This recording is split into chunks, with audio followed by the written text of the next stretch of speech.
dedicated efforts in this very, very painful matter. Having said that, I will vote against this censure resolution because I do not believe the findings warrant the severe penalty of censure.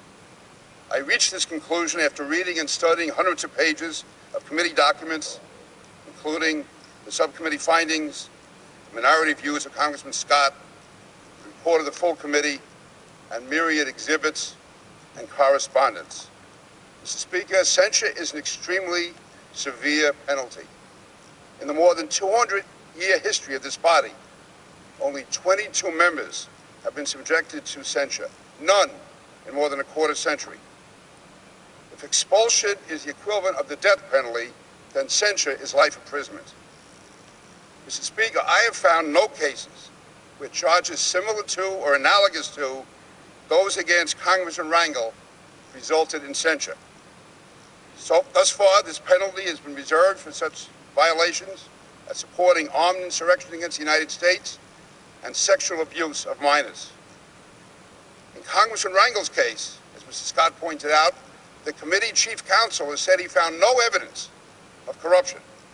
And the committee report itself said there was no direct personal gain to Congressman Rangel. Mr. Speaker, my religious faith is based on scripture and tradition. My training as a lawyer has taught me to respect precedent. Why today are we being asked to reverse more than 200 years of tradition and precedent? There is no doubt that Congressman Rangel has violated rules of this House. But these violations are malum prohibitum, not malum in se. There is no evidence of finding of criminal intent, no mens rea. As Congressman Scott pointed out, it was public record that Charlie Rangel was living in the rent-stabilized apartment. That was hidden from nobody.